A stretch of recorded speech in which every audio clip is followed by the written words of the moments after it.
13장 하나님이 있다면 세상이 왜 이런가? 하나님의 천지 창조와 예수님의 부활을 비롯한 성경의 모든 내용이 과학적, 철학적, 고고학적 증거들과 함께 이성적이고 논리적으로 증명되었다 해도 인생의 질문들은 여전히 남아 있습니다. 성경 안에서 인생의 질문들에 대한 답변을 찾아보겠습니다. 신이 창조했다는 세상에는 왜 문제가 많고 인간은 왜 고통을 겪어야 하는가? 세상에 만연한 악과 고통을 보면서 하나님이 없다고 생각하는 사람들이 있습니다. 혹시 하나님이 있어도 악을 처리할 수 없다면 무능한 존재이고 악을 제거하지 않는다면 선하지 않은 자라고 주장합니다. 전능하고 선한 하나님이 존재한다면 세상에는 악과 고통이 없어야 한다는 것이지요. 세상에 악과 고통이 있다는 것과 하나님이 존재한다는 것은 모순이라는 말입니다. 또는 하나님이 모든 것의 창조주라면 악도 하나님이 창조하신 것이므로 세상이 고통받는 것은 하나님의 책임이라고 주장하기도 합니다. 하나님이 창조하신 세상은 모든 것이 선하고 좋았습니다. 인간은 하나님의 임재 안에서 완전한 행복을 누리고 살았지요. 하나님은 인간에게 모든 것을 허용했지만 오직 선악과만은 금지하셨습니다. 선악과의 역할은 인간이 창조주 하나님의 통치하심 아래에 있고 그의 말씀을 순종해야 하는 피조물이라는 사실을 기억하게 하는 것이었습니다. 인간을 하나님께로부터 분리시키고 자신의 통치 아래에 두고 싶었던 사탄은 인간에게 다가와서 너도 하나님처럼 될 수 있다면서 선악과를 먹으라고 유혹했습니다. 하나님처럼 되고 싶었던 인간은 하나님의 말씀을 거역하고 선악과를 먹었습니다. 하나님은 유혹한 사탄과 불순종한 인간을 즉각 멸망시키실 수 있었지만 그렇게 하시지 않았습니다. 하나님은 인간의 주인이 되고 싶어하는 사탄에게 인간의 통치를 허용하셨고 또 사탄을 따르기로 결정한 인간에게 하나님에게서 벗어나 사탄의 통치 아래에 들어가도록 허용하신 겁니다. 사탄이 유혹한 대로 인간이 하나님 없이 스스로 선악을 결정해서 살 때 정말 자기 인생을 성공적으로 다스릴 수 있는지 경험할 수 있도록 허락하실 겁니다. 하나님을 떠난 인간은 사탄이 유혹한 대로 스스로 하나님이 되어서 자기 판단에 따라 선악을 결정하고 자기 판단에 좋을 대로 살아갔습니다. 눈에 보이지 않는 사탄의 통치 아래서 인간의 악과 범죄와 고통이 계속되었지만 하나님은 침묵하셨습니다. 인간이 하나님을 거절했기 때문에 하나님은 인생에 간섭하실 수 없었던 겁니다. 만약 세상에서 끔찍한 범죄들이 일어날 때 하나님이 막아주신다면 반역자 인간들은 하나님 없이 스스로의 능력으로 사는 것이 가능하다고 생각하게 될 것입니다. 그렇다면 하나님은 인간의 착각과 거짓말을 인정하고 동조하시는 것이 되지요. 성경은 사탄이 이 세상의 임금이요 주관자라고 기록합니다.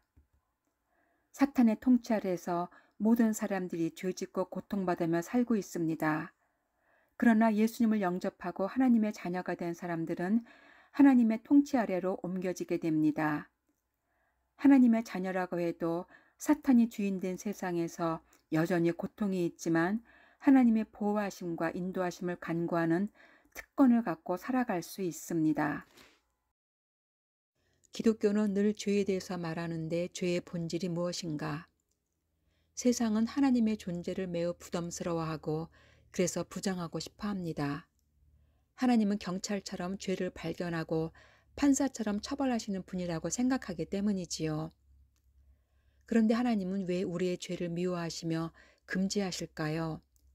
죄가 우리를 상하게 만들기 때문입니다. 하나님은 우리를 사랑하시기 때문에 죄로 인해서 손상받기를 원치 않으십니다. 하나님은 우리의 악한 행동뿐만 아니라 악한 마음도 아시고 경고하십니다. 악한 마음을 회개하지 않으면 결국 악한 행동으로 열매 맺기 때문이지요. 죄인된 인간이 하나님 앞에 서면 이전에는 인식하지 못했던 죄가 인식되면서 스스로 죄를 자백하게 됩니다. 어둡고 혼탁한 세상에서는 안 보였던 죄가 하나님 앞에서는 모든 것이 유리처럼 투명해지기 때문입니다. 어두운 방에 처진 커튼의 틈 사이로 한 줄기 햇빛이 들어오면 전에는 인식하지 못했던 먼지가 햇살의 줄기를 따라서 아주랑이처럼 모락모락 피어나는 것을 보게 됩니다. 여지껏 내가 이렇게 불결한 곳에서 숨쉬고 있었구나 하고 창문을 열어 청소하는 사람들이 있는가 하면 먼지가 잘 보이지 않는 햇살 줄기를 피해 어두운 곳으로 옮겨가는 사람들도 있습니다. 하나님의 은혜로 우리가 죄를 인식할 수 있게 될 때 하나님 앞에 나와 회개하는 사람들이 있는가 하면 하나님을 피해 더 멀리 도망가는 사람들이 있는 것처럼 말이지요. 그런 사람들은 하나님의 존재를 아예 부인하기까지 합니다. 우리는 세상에서 늘 죄의 가해자가 되고 피해자가 되어 고통을 주고받으며 살고 있습니다. 모든 문제와 고통의 근본 원인이 죄라면 모든 죄와 문제의 해결은 예수님이 되십니다. 신이 자신의 형상을 따라 인간을 만들었다면 왜 살인자나 사기꾼 같은 악한 자들이 있는가? 하나님은 인간에게서 강제 사랑과 강제 순종을 받으실 수 있는 완전한 능력이 있지만 그런 방법으로 인간과 교제하기를 원하시지 않습니다. 하나님은 인간을 로봇처럼 만들어서 리모컨으로 조종하시는 것이 아니라 양심과 자유의지를 주셔서 선을 기뻐하고 자발적으로 선을 택하기를 원하십니다. 비록 소수만이 그럴 수 있을지라도 그 소수로부터 진정한 사랑과 순종을 받기 원하십니다. 하나님은 우리에게 순종을 강제하시지 않듯이 악행도 강제로 막지 않으십니다. 악한 행동을 강제로 막으신다고 해도 악한 마음이 해결되지 않는다면 언제든지 죄를 지을 준비가 되어 있기 때문이지요. 하나님은 우리가 양심을 따라서 죄인임을 깨닫고 죄를 미워하며 스스로 버리기를 원하십니다. 신은 왜 악인들의 악행을 즉각 처벌하지 않아서 많은 자들을 고통받게 하는가? 첫째, 정부가 철저하게 시민을 감시하다가 죄를 발각할 때 엄벌에 처하는 살벌한 경찰 국가에서 백성들은 죄를 덜 짓겠지만 숨막히는 공포 때문에 결코 행복하지 않을 것입니다. 하나님은 우리가 형벌에 대한 공포 때문이 아니라 선을 사랑해서 자발적으로 준법하기를 원하십니다. 둘째, 하나님이 악인을 즉각 심판하고 제거하신다면 모든 인류는 삽시간에 사라져 버릴 것입니다. 하나님은 악인도 죄인도 사랑하심으로 모두가 회개하고 돌아오기를 기다리십니다. 하나님의 목적은 처벌과 심판이 아니라 우리의 회개와 변화입니다. 하나님은 악인에게 고난을 허락하시는데 그들이 죄를 깨닫고 회개하게 하기 위하심이지요. 죄로 인한 고난 중에도 여전히 죄를 깨닫지 못한다면 그것은 멸망당한 인생입니다. 또는 죄 중에도 고난이 없다면 더욱 저주받은 인생입니다. 우리가 가장 두려워할 것은 우리의 죄에 대한 하나님의 형벌이 아니라 우리의 죄를 내버려 두시는 것입니다. 셋째, 악인이 즉각 처벌받지 않음을 불평하는 사람들은 자신이 의인이라고 착각하는 자들입니다. 하나님의 편에서 보면 우리의 죄의 크고 작음은 도토리 키재기 같을 뿐이지요. 죄가 드러나지 않았을 뿐이지 속마음까지 아시는 하나님은 우리 모두가 죄인이라고 말씀하십니다. 우리가 평생 얼마나 많은 사람들을 괴롭혔고 손에 끼쳤는지를 언젠가 깨닫게 된다면 하나님의 심판을 유보하시는 것이 얼마나 감사한지 모릅니다. 예수님 시절에 기생들과 종교 지도자들이 있었습니다. 예수님은 죄인이라고 불렀던 기생들과 세리들의 편에 서서 친구가 되어주셨지만 종교 지도자들에게는 무서운 경고를 퍼부으셨습니다.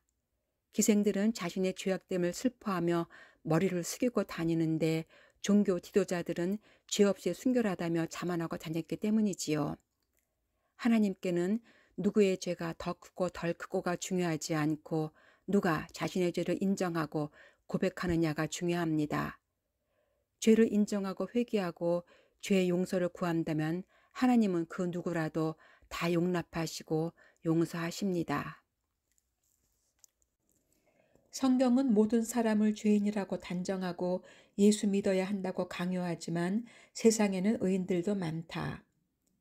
세상은 악을 제어하기 위해서 법과 심판이라는 제도를 세웠습니다. 법만 지키면 심판받지 않습니다. 그런데 하나님의 법은 그보다 훨씬 더 차원이 높습니다. 분노하고 미워하고 음란할 때 이미 마음으로 살인과 간음을 저질렀다고 선고하십니다. 우리는 법의 심판이나 이웃의 비난이 두렵기 때문에 범법하지 않은 것뿐이지 그렇지 않았다면 수천 번 살인자가 되고 간음인이 되었을 것입니다. 겉모습으로만 판단할 때 의인처럼 보이지만 모든 것을 아시는 하나님 앞에서는 모두가 죄인이지요. 다른 사람들을 생각할 필요는 없이 당신 자신은 의인이라고 생각하는가요? 하나님의 용서하심 없이도 자신의 의로움만으로 천국에 갈 수 있다고 생각하십니까? 이 질문에 그렇다고 답변할 사람은 아마도 하나도 없을 겁니다. 단지 예수를 믿는다고 해서 악인의 죄가 용서받고 천국에 간다는 것은 말도 안 된다. 용서하시는 은혜의 복음을 전하면 사람들은 감사하기는커녕 항의하고 분노합니다. 흉악한 살인범도 회개한다고 용서하신다면 그런 불의한 예수님은 거절하겠다고 합니다. 그런 악인이 가는 천국이라면 자신은 천국을 거절하겠다고도 합니다. 죄인된 자신이 받을 수 있는 용서를 감사하는 것이 아니라 죄인된 이웃이 받을 용서에 대해서 분노하는 것이지요. 자신은 그만큼의 죄인이 아니라고 착각하기 때문입니다. 영화 밀양을 보면서 분노한 사람들이 많았습니다. 피해는 피해자가 당했는데 왜 하나님이 자기 멋대로 용서하느냐는 것이었지요. 정작 피해자는 죽을 것 같이 고통스러워하는데 가해자는 하나님의 용서를 받았다며 평안해하는 것이 말이 되느냐는 것이었습니다. 죄의 심판과 용서는 오직 하나님만의 주권입니다. 오직 하나님만이 죄의 심판자가 되시며 오직 하나님만이 죄의 용서자가 되십니다. 가해자는 진심으로 회개할 때 하나님의 용서를 받지만 법의 심판으로부터 면제되는 것은 물론 아니므로 죄의 대가로 당연히 고통을 받습니다. 그럼 하나님의 용서하심은 무슨 의미가 있을까요? 하나님은 우리를 사랑하시지만 우리가 죄를 품고 있는 한 용납하실 수 없습니다. 죄가 나와 하나님 사이를 가로막고 있으므로 우리의 관계는 끊어지게 됩니다. 그것보다 더 무서운 저주는 없지요. 그런데 성경은 우리가 예수님을 믿고 진심으로 죄를 회개할 때 모든 죄를 용서해 주신다고 거듭 약속하셨습니다. 죄의 용서는 오직 하나님만이 하실 수 있습니다. 피해자로부터는 아직 용서받지 못했을지라도 하나님으로부터는 용서받게 됩니다. 만약 천국이 있다면 예수 믿는 자가 아니라 착한 사람들이 가야 마땅하다. 성경에 기록된 사마리아인 비유 이야기를 스님이 가르치며 인기를 끌고 있습니다. 예수를 믿고 안 믿고 상관없이 선한 행동을 하면 천국에 가고 악한 행동을 하면 지옥에 간다는 가르침입니다. 선하게 살아야 천국에 간다는 율법 강의가 예수님의 보혈로만 구원받는다는 은혜 설교보다 더 인기 있는 이유가 이상합니다. 은혜보다 율법을 좋아하는 당신은 정말 율법을 잘 지키고 있다고 자신합니까? 선한 일을 많이 해야 천국에 간다면 당신은 천국에 갈 만큼 선한 일을 하고 있다고 자신하는가요?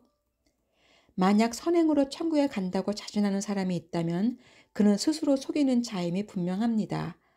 하나님은 아무도 선한 사람이 없으며 모두가 죄인이라고 말씀하셨습니다.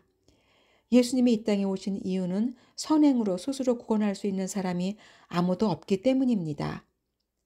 예수님은 우리 모두의 죄를 대신 지시고 이미 심판받으셨으므로 우리가 그를 믿기만 하면 더 이상 심판받지 않으신다고 약속하셨습니다. 그것이 바로 값없이 받는 은혜이지요. 스님은 성경의 앞뒤 문맥을 몰랐기 때문에 선한 사마리아인의 비유 이야기를 오해하고 완전히 거꾸로 해석했습니다. 그럼 이에 대한 성경적 해석을 알아보겠습니다. 어떤 사람이 길에서 강도를 만나 가진 것을 다 빼앗기고 두들겨 맞아서 거의 죽은 거나 다름없게 되어버렸습니다. 제사장과 레위인이 그의 곁을 그냥 지나쳐 버렸습니다. 그들이 무정한 사람이기 때문이 아니라 율법을 지키기 위해서였지요. 율법에 의하면 죽은 사람을 만지면 부정하게 되는데 부정한 상태로 하나님께 제사를 드릴 수 없었기 때문입니다. 그들은 율법에 충성해서 행했을 뿐인데 사람을 살릴 수 없었습니다. 이후 사마리아인이 그 길을 지나가게 되었습니다. 그는 강도 만나 죽게 된 자를 정성껏 돌보며 생명을 구해 주었습니다. 이것은 실화가 아니라 비유이지요. 여기서 선한 사마리아인은 예수님을 예표합니다. 이방인과 혼혈이었던 사마리아인은 율법주의자들에 의해서 인간 이하로 무시받았습니다.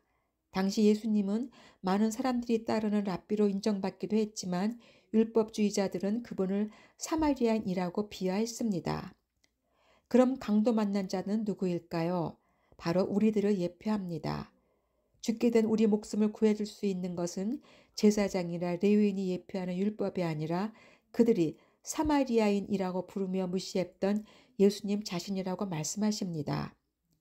율법사는 율법으로 영생에 이룰 수 있다고 믿고 율법의 가르침대로 스스로 하나님과 이웃을 사랑할 수 있다고 착각했지만 예수님은 그가 누구를 사랑하고 도와서 영생에 이룰 수 있는 존재가 아니라 강도 만나 거의 죽게 된 자임을 가르쳐 주시는 것입니다. 스님은 유대교 율법주의 신앙을 가르쳤지만 예수님은 유대교 율법주의가 하나님의 뜻과는 전혀 다르다는 것을 가르치고 계십니다. 율법은 죄인을 정죄하지만 은혜는 죄인을 용서합니다. 율법은 사람을 저주로 몰아넣지만 은혜는 사람을 축복으로 밀어넣습니다. 율법은 이것을 하라 아니면 죽어야 한다고 말하지만 은혜는 이미 다 이루었으니 믿어서 살아라고 말합니다. 율법은 가장 선한 사람도 정죄하지만 은혜는 가장 악한 사람도 의롭게 합니다. 율법은 빚진 것을 갚으라고 하지만 은혜는 이미 십자가에서 갚아졌다고 합니다. 율법은 죄인이 되는 기초를 제공하지만 은혜는 의인이 되는 기초를 제공합니다. 율법은 죄의 값은 사망이라고 말하지만 은혜는 하나님의 은사는 영생이라고 말합니다. 율법은 죄 지은 영혼은 반드시 죽으리라고 말하지만 은혜는 믿는 자는 그 믿음으로 살리라고 말합니다. 율법은 인간의 죄를 드러내고 은혜는 하나님의 사랑을 드러냅니다. 율법은 죄를 알게 하고 은혜는 구원의 사실을 알게 합니다. 율법은 짐을 지어주며 힘들게 하지만 은혜는 진리 안에서 자유롭게 합니다. 율법은 두려움을 일으키지만 은혜는 믿음을 일으킵니다. 율법은 돌판에 기록되었으나 은혜는 마음판에 기록되었습니다. 율법은 갈보리 산에서 이미 끝났으나 은혜는 영원히 존재합니다. 신이 있다면 왜 악인들이 잘 살고 의인들이 고통받는가?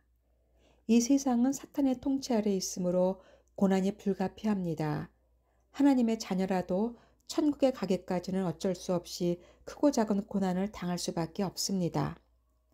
그런데 기쁜 소식은 믿는 자에게는 고난이 유익함이 된다는 것이지요. 믿는 자들은 하나님의 모든 것을 합력해서 선을 이루시는 분이라는 것을 알기 때문에 고난 가운데서도 크게 흔들리지 않고 잠잠히 기다릴 수 있습니다. 과정을 지나는 당시에는 힘이 지나도록 고통스럽지만 지나고 나면 고난이 우리를 성장시켰음을 알 수 있습니다. 재벌은 자녀가 원하는 모든 것을 돈으로 가능하게 만들어줄 수도 있지만 그가 지혜롭다면 자녀에게 모든 것을 허락하지는 않지요. 돈으로 좋은 학교에 입학시켜주고 좋은 회사에 입사시켜주고 사업도 성공시켜준다면 그는 분명히 망가지게 될 겁니다. 하나님도 자녀들에게 무엇이든지 다 하실 수 있지만 꽃길만 허락하시지 않습니다. 우리는 용서받은 의인이라고 불리우지만 여전히 죄인의 속성을 버리지 못했으므로 수시로 교만하고 반역하고 불순종하며 범죄할 준비가 되어 있습니다. 만사가 형통하다면 반드시 교만해지거나 게을러지면서 타락하기 마련입니다. 신자는 왜 신에게 뭘 달라고 귀찮게 졸라야 하나? 신이 전지전능하다면 신자들이 말하기 전에 원하는 것을 미리 알고 주었을 것이다. 타 종교에서 우상을 숭배하는 이유는 바로 소원 성취를 위한 것입니다. 우상의 비위를 맞추어주며 원하는 것을 얻겠다는 것이지요. 그러나 기독교에서 하나님께 기도드리는 것은 소원 성취를 위한 것이 아닙니다. 기도 중 하나님께 내 마음과 소원을 말할 뿐만 아니라 또한 하나님의 소원도 알아가게 됩니다. 이것은 하나님과의 대화이자 교제로서 하나님이 귀찮아하시는 것이 아니라 가장 기뻐하시는 것이 됩니다. 신이 전능하다면 왜 자주 기적을 행하지 않는가? 기적을 보면 많은 사람들이 신의 존재를 인정하게 될 텐데. 구약 시대와 예수님 시대에 많은 기적들이 있었습니다. 그런데 그들은 오직 하나님만 하실 수 있는 기적을 보고도 하나님을 배반하고 심지어는 십자가에서 죽이기까지 했습니다. 기적을 본다고 해서 하나님을 믿는 것이 아닙니다. 기적을 전혀 경험하지 않아도 성령님이 역사하시면 성경을 읽거나 설교를 듣거나 전도를 받으면서 예수님이 믿어지게 됩니다. 그것이야말로 기적 중의 기적이지요. 많은 사람들이 기적을 보여주면 하나님을 믿겠다고 말하지만 그들은 하나님을 따르는 것이 아니라 기적을 따르는 것입니다. 그런 사람들은 기적이 계속 보이지 않으면 하나님을 떠나갑니다. 또 사탄도 하나님을 흉내내어 굉장한 능력으로 기적을 행할 수 있으므로 기적을 좋아하는 사람들은 하나님이 아니라 사탄을 따라가게 됩니다. 그래서 하나님은 꼭 필요한 경우에만 매우 드물게 기적을 행하십니다.